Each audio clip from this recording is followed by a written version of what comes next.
E aí, povo, paz do Senhor esteja convosco. E aí, vamos estar dando continuidade aí, falando um pouquinho de Apocalipse?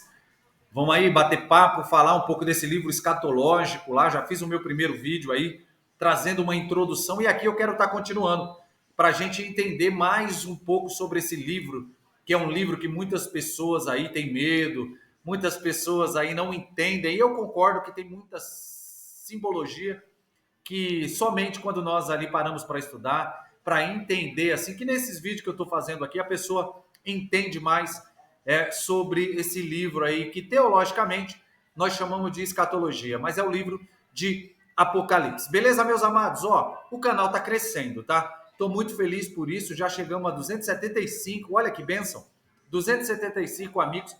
Daqui a pouco, aí, mais 5 pessoas, a gente chega a 280, depois 290, enfim. É muito bom. E todos vocês que estão inscritos comigo, que têm me acompanhado aí nesses vídeos, a qual eu faço aqui no canal no YouTube, eu quero agradecer muito a todos vocês. E você que ainda não é inscrito, pessoal, não perca seu tempo não. Se inscreva aí no meu canal, PR Carlinhos Oliveira, deixa o like, compartilhe os vídeos, que isso também é uma maneira da gente poder aí levar o evangelho do reino adiante. Beleza, meus amados? Ó, aqui eu não falo de placa, tá? Aqui eu só falo de história, de Bíblia, para a gente aprender de uma maneira linda. E aí, vocês assistiram aí o vídeo que eu fiz, o primeiro vídeo na introdução do Apocalipse? Lembra lá onde nós paramos, pessoal? Vocês que estão se achegando comigo aqui nesta live, vamos ver se vocês lembram aí. Legal, linguagem profética. Muito bom, meus amados. Linguagem profética eu quero falar aqui, esse primeiro tópico com vocês. Quando nós falamos de linguagem profética, meus irmãos, nós entramos dentro de uma literatura de natureza totalmente sapiencial lá do Antigo Testamento, que nós vemos dentro do Apocalipse, também como no livro de Daniel, que tem vários sinais. E o Apocalipse, ele apresenta lá a sua parcela de símbolos, tá? Nós vamos ver, com certeza você já viu alguns símbolos que tem aqui no Apocalipse, como também no livro de Daniel. E o livro ele contempla ali principalmente algumas referências e também alusões lá aos escritos de alguns profetas, tanto do profeta Ezequiel, como do profeta Daniel e também como de Zacarias, meus amados. E quando nós falamos de Apocalipse, tanto o Apocalipse como a Bíblia, desde Gênesis, meus amados, que é o primeiro livro, até o último livro, que é esse que nós estamos aprendendo a falar, existem vários estilos literários, tá? E esse estilo literário aqui, a natureza dessa literatura, principalmente aqui, meus amados, de Apocalipse, ela é voltada para quê? Ela é voltada para a transmissão de uma mensagem totalmente divina, sim ou não? Por meio de alguns sonhos ou até visões deixada pelo apóstolo João lá na ilha de Patmos. Certo, meus amados? Então, muitas das vezes, quando nós estamos estudando mais a fundo, ela pode ser entendida aí como uma mensagem totalmente subjetiva e que precisa, em alguns aspectos e alguns momentos, quando nós estudamos aqui Apocalipse, de algumas interpretações, tá? Para que nós possamos ter aí um entendimento melhor. Por exemplo, João, às vezes, ele interpreta lá um símbolo, no caso de aquela antiga serpente chamado Diabo ou Satanás, que está lá no livro de Apocalipse, capítulo 12, verso número 9, depois você dá uma lida lá, das águas que João observa como sendo povos, como sendo multidões, como sendo nações, línguas. Você pode ver isso lá em Apocalipse 17, verso de número 15. Então tem algumas simbologias. Escatologicamente, quando fala de águas, não é águas no seu contexto literal aí que nós conhecemos. Muitas das vezes são povos, nações, multidões, línguas, tá? Então isso daí eu quero que você já fique bem claro para que você possa entender aí quando você estiver lendo aí na sua casa ou lendo até depois aí para você possa entender o contexto, tá? E existe também dentro dessa narrativa, existe alguns aspectos, meus amados, todos vocês que estão comigo aqui, que vocês precisam entender, tá? Existem alguns aspectos de linguagem totalmente figurativa, tá? Tem coisas que não é literal, tem coisas que é simbólicas, tem coisas que é figurativa. Então, alguma coisa que substitui, tá? Dentro desse contexto de figurativa, ou sugere algo mais por razão de um relacionamento, de uma associação, nós podemos ver, tá? De uma conversão ou semelhança acidental, especialmente um sinal visível de algo que é invisível. Tá? Quando a gente vai no Antigo Testamento, meus amados, tanto no Antigo Testamento quanto no Novo Testamento, quando nós começamos a ler, ele está repleto de linguagens simbólicas, né? Quando nós começamos a estudar, que se relaciona com uma variedade de classes, tá? Tem simbologia referente à natureza, simbologia referente a pessoas, nomes, números, cores, criaturas. Então, acho que isso é interessante você também entender, tá? E existe também algumas variedades de maneira totalmente individual, tá? Por exemplo, quando nós falamos de natureza, tá? Essa expressão árvore da vida, ela é utilizada pelo autor lá de Bereshit ou lá de Gênesis, sim ou não? E também utilizada pelo autor de Apocalipse. Tanto no começo de Gênesis como no final em Apocalipse, também é utilizada lá como árvore ali da vida. Então, há uma boa possibilidade lá do escritor do livro, que pertence ao Novo Testamento, ter usado também como fonte o escrito do Antigo Testamento. Tá? Você pode ver isso lá em Gênesis capítulo 2, verso de número 9, Gênesis 17, 3, Gênesis capítulo 22, enfim, Apocalipse 2, versículo 7, Apocalipse 22, 2, versículo 14 também do Apocalipse 22, Apocalipse 22, 2 que eu acabei de falar. Então, são esses textos que eu me recordo aqui, tá? Para que a gente possa entender. E o que eu acho legal também, eu tenho certeza que você já ouviu falar de seres viventes, não ouviu? Maravilha. Então, meus amados, as mitologias e aquelas religiões mais antigas, assim como o folclore, ela ilustra bastante a crença universal na existência desses seres espirituais que interagem com pessoas. Sim ou não? Então, apesar de um ceticismo presente hoje na sociedade, pretensamente científica, e algumas até eu posso dizer assim, tecnológica, parece que a maioria das pessoas atualmente elas não questionam a existência desses seres. Sim ou não? Então, agora, no contexto do livro do Apocalipse, tá? Aparece tanto em culto a Deus como o obedecer às ordens dele.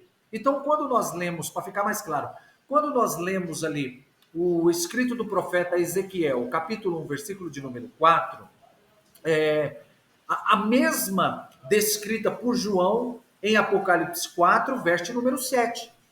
Olha que legal isso aí. Leão, novilho, homem, águia. Olha para você ver que conexão tem as escrituras sagradas. Então, a expressão, quando nós vemos seres viventes, né, que seriam essas criaturas, ela é usada para o cenário celestial, tá? Então, quando nós entramos dentro do Apocalipse, a cena que João contempla muda da terra para o céu. Sim ou não? Assim segue até o capítulo 10. Olha que legal. Então não há nenhuma definição exata sobre o significado, muitas das vezes, desses seres. Tá? Então aqui há uma explicação bíblica que descreve o que esses seres fazem.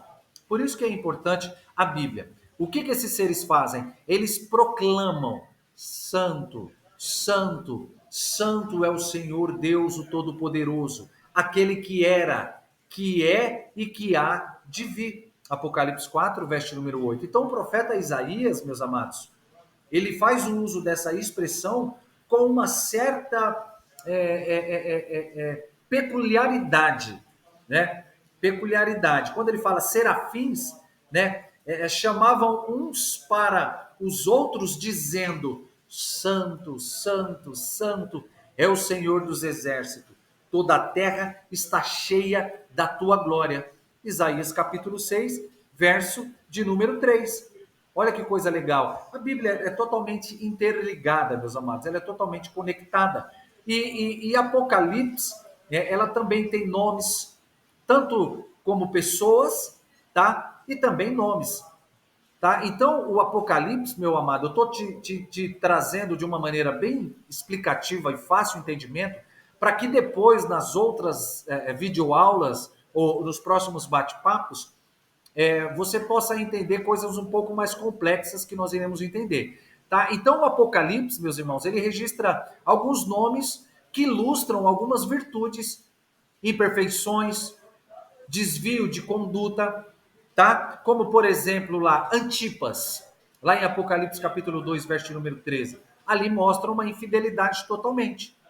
Balaão, tá entendendo? Apocalipse 2, 14, que representa ali o engano, tá entendendo? Jezabel dentro desse contexto. Apocalipse 2, 20, que representa essa sedução.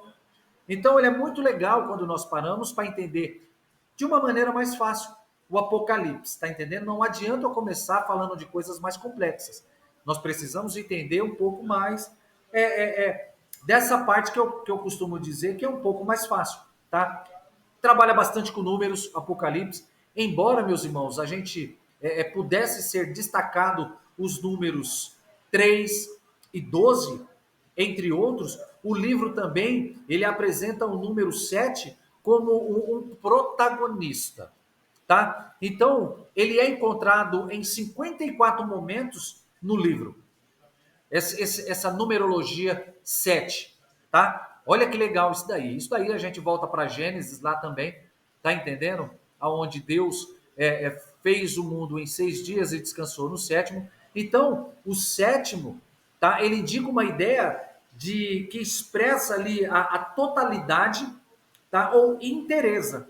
Então, ele é utilizado, meus amados, olha que coisa legal, para os seres celestiais, para lugares, esse número 7, elementos de culto, manifestação ali da natureza, elementos também de juízo para a humanidade, desobediência, incrédulas, em autoridades políticas, entre outros usos, tá entendendo? Olha como esse número 7 é um número que nós vamos ver muito dentro do Apocalipse, tá? Como eu falei, ele aparece 54 vezes. Apocalipse 1:11 fala sobre as 7 igrejas da Ásia Menor, sim ou não? Tá? As localidades ali literais. Lá fala sobre os 7 espíritos, tá entendendo? Fala sobre as 7 bem-aventuranças, tá? Eu vou falar aqui, depois você pesquisa aí, tá? Aonde tá, para você entender. Fala também sobre os 7 castiçais, os 7 candelabros. Fala também sobre 7 selos, 7 trombetas, 7 trovões, 7 pragas, 7 montes, 7 reis. Então, essa numerologia do número 7, ela tá em todo o local, tá entendendo, meus amados? Olha que legal isso daí. E dentro, meus amados, dessa simbologia desses 7, né, essa numerologia, existem algumas regras de interpretação, tá? Que eu vou estar aqui passando para a gente entender melhor. Então, quando nós lemos algum texto bíblico, meus amados, presta muita atenção no que eu vou te dizer. Torna-se totalmente necessário estudar o quê? O contexto em que o texto foi produzido. Então, muitas pessoas elas acabam pecando e errando muita coisa por não ler todo o contexto, e todo o contexto ele é muito amplo, tá? Então, após observar o sentido original ali do texto, tá? E aí a gente começa a fazer aí ponomos, a pensar mais sobre como esse texto ele pode ser interpretado. Como você vai interpretar esse texto? Então, a regra fundamental ela é indicado o quê? É considerar que a principal intérprete da Bíblia é ela mesma, tá? Então, ela se explica a si mesma. Porém, não tem como, muitas das vezes, a gente entrar dentro da história. A gente tem que entrar dentro da história, por mais que a Bíblia ela se explica por si mesma, tem muitas coisas que nós vamos só abranger e abrir a nossa mente quando nós estudamos um pouco da história. Então, esse deveria ser, meus queridos, o fundamento, a partir daí que surgem os termos técnicos, que ele vai nos auxiliar como leitor e estudante das Escrituras no entendimento e aplicação desse texto. Tá? Então, cientificamente, deve ser aplicado uma boa hermenêutica, tá? Tem que ser aplicado uma boa hermenêutica.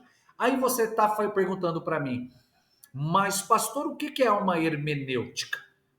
Deixa eu falar para você para que você possa entender aqui o que é uma hermenêutica, tá? Bem simples, bem rápida e objetiva. A hermenêutica, meus irmãos, nada mais, nada é do que a ciência que ensina as leis, tá? E métodos para uma interpretação de textos diversos.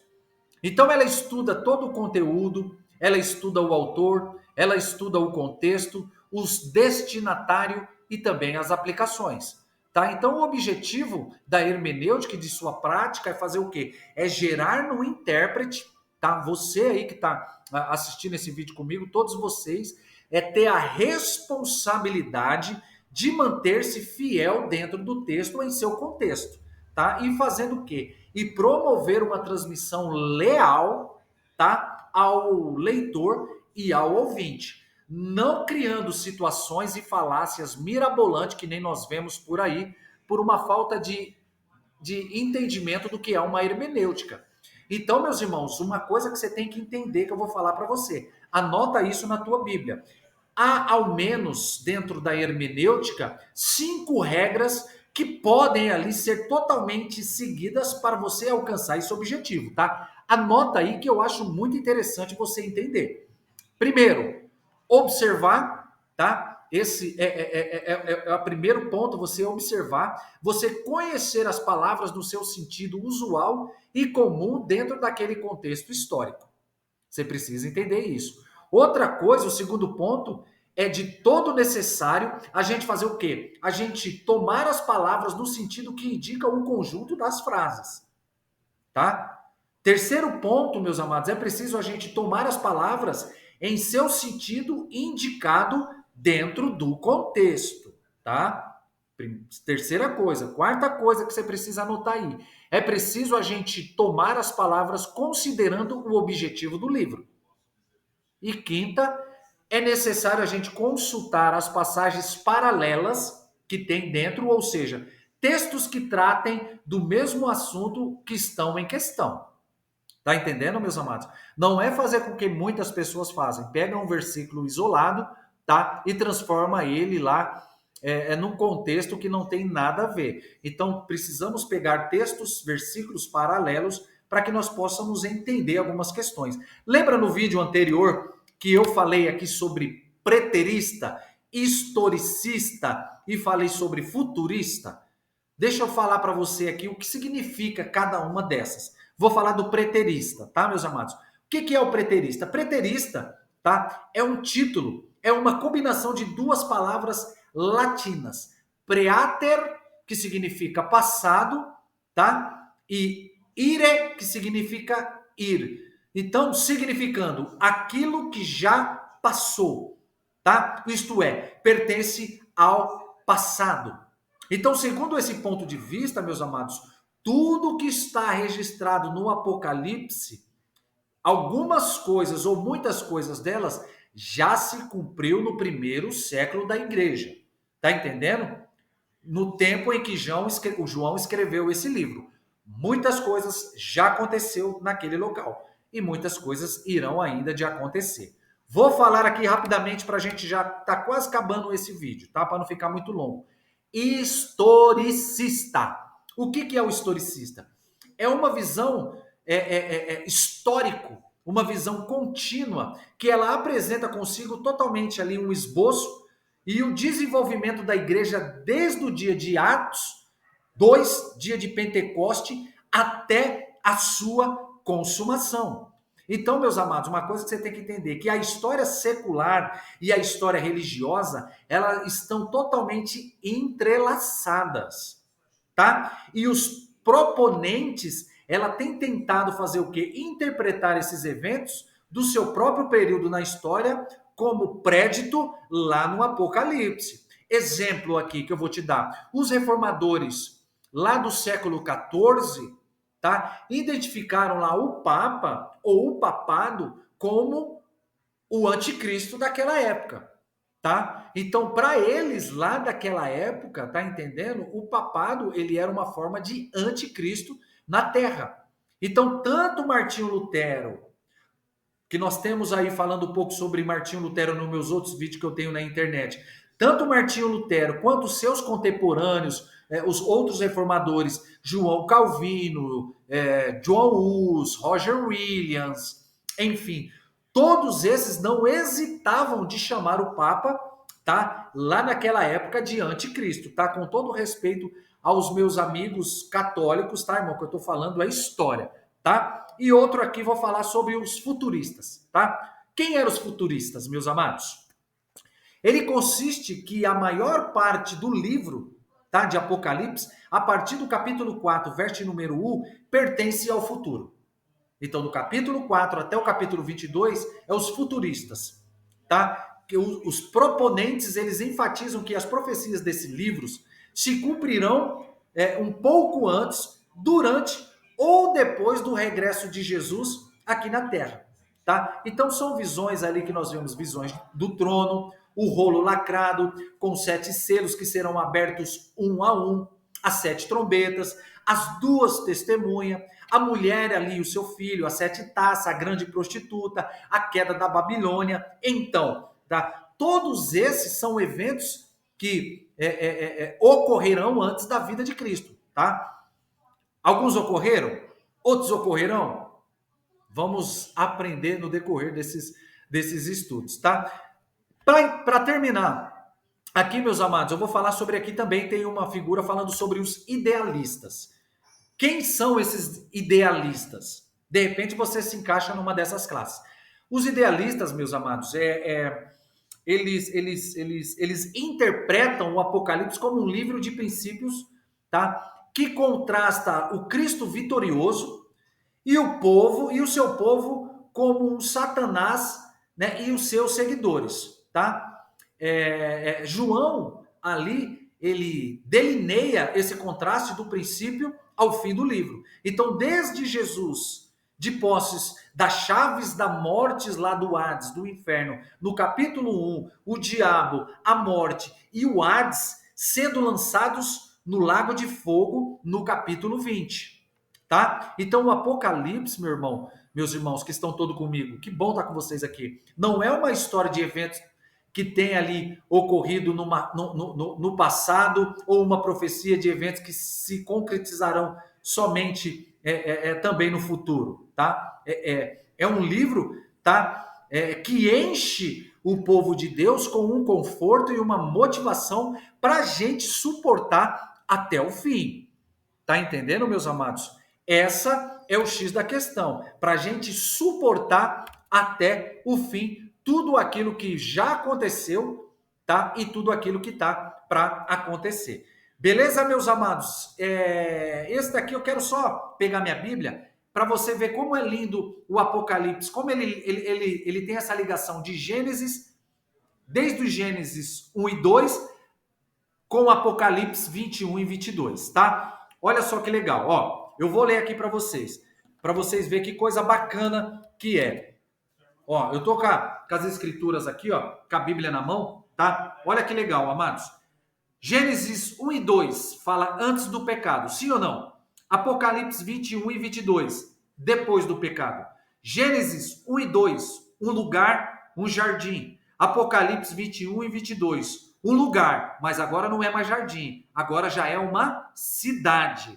Gênesis 1 e 2 fala sobre a árvore da vida. Apocalipse 21 e 22 também fala da árvore da vida. Apocalipse 1 e 2 fala sobre um casal. Apocalipse 21 e 22 fala também sobre o casal. Agora, Cristo e a igreja. Apocalipse 1 e 2. Gênesis 1 e 2. Deus na terra habitando com os homens. Apocalipse 21 e 22. Deus na terra também habitando com os homens. Uau, meus amados. Coisa linda, meus irmãos. É tudo interligado. Beleza, meus amados? Próximo tema eu vou falar sobre as linguagens figuradas na igreja. Beleza, meus irmãos? Quero agradecer a todos vocês que estão comigo. Não se esqueça de se inscrever aí no meu canal, PR Carlinhos Oliveira. Deixe seu like, compartilhe esse vídeo, Coloque seu comentário se você está gostando, se você não está. E é muito bom estar com todos vocês. Estamos crescendo, falta 5 pessoas para chegar a 280. Compartilha esse vídeo, dá uma moral para a gente aí, para que mais pessoas entendam mais da palavra de Deus. Beleza, meus irmãos? Tem muita coisa boa pela frente. Que a graça e a paz do Criador estejam em vossos corações, que as consolações do nosso Espírito Santo te dê nesse ano que se iniciou, agora de 2025. Que você possa querer buscar mais da Bíblia, mais da história e ter mais relacionamento com Deus. Beleza, meus amados? Muito bom estar com todos vocês aqui. Que legal, né? A gente poder aí compartilhar um livro de Apocalipse de uma maneira bem simples e fácil. Tá bom, irmãos? Um abraço para todos vocês. Deus os abençoe.